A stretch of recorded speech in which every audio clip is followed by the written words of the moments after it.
Ready with me for my nephew's birthday party that I am super late for. I'm going to tell you about the most transformative conversation that I had in the gym with someone yesterday. So I always love hearing other people's stories, especially people that are like declaring their faith in like a public setting, like have a cross on. I was talking to this girl yesterday, and y'all, like, you never know someone's story, so like please just never assume, never judge a book by its cover, because man, if I wouldn't have known this girl's story, like never thought this about her. So I asked her like what was her like coming to faith story, and she told me that she was roofied at a club.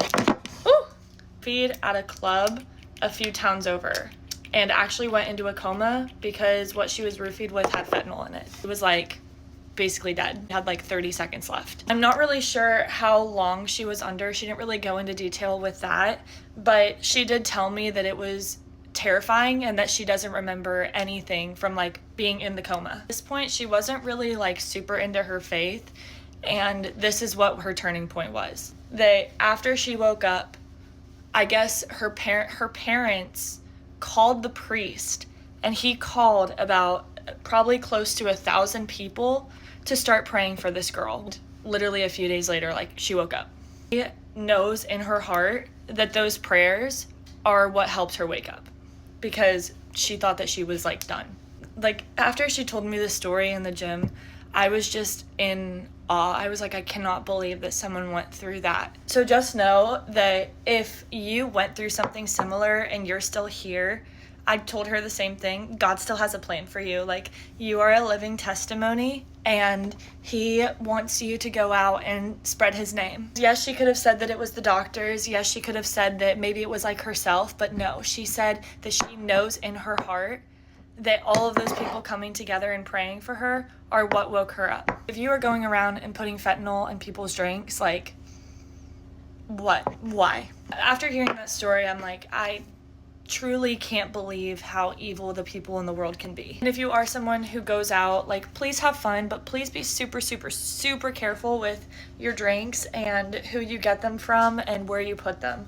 And to get an Uber, like, be safe, or just don't drink at all. This makes me so grateful, because whenever I was going out a lot in Houston, there were so many times that like I was an idiot in my early 20s. Like, I was so dumb. I actually got so plastered that I threw up on myself at this club called Clay, and it was like the first time that I had ever gone out like in Houston. I blacked out after that, and my friend and the guy that she was with ended up taking me back to his apartment, and thank goodness like nothing happened. Like, thank goodness I was with people that, even though I hardly knew them, like, I could trust them. Never know. Like, you can never be too safe.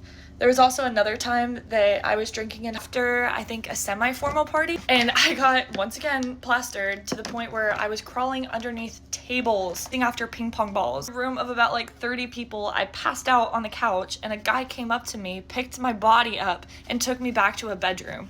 And I remember being like so out of it, but like so scared, that I literally started praying, and I was like, God, like, please don't let anything happen to me. The guy puts me down in the back room, places a blanket over me, and then kisses my forehead and leaves the room. It's the Lash Extensions mascara from Thrive Cosmetics, and it is my absolutely favorite. It comes off so easily whenever you're washing your face. But there's just some little like big sister advice from someone who didn't have a big sister to really like go to and ask like all these questions on what I should do.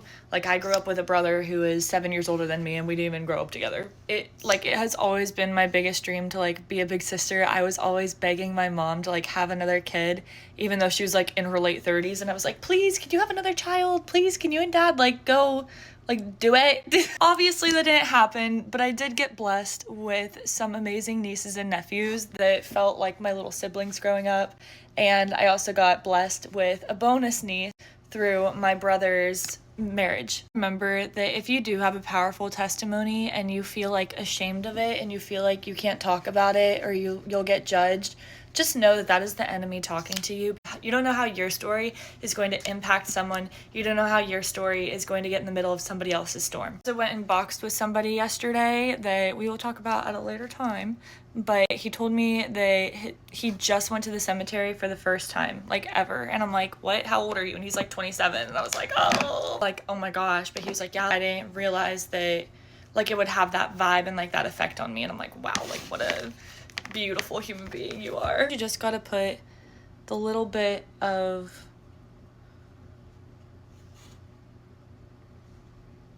eyeshadow right in the corner. Also, I have a boxing class tomorrow and I'm so freaking excited. The guy yesterday, and he was like, you're totally gonna be ready for your boxing class. I thought it was today, but no, it's tomorrow. Maybe I'll wear like my little Victoria's Secret thing. I feel like I'm gonna get a call from my brother at any moment now saying, where the heck are you? Think him if he needed anything, so that's all that matters. All right, we're done.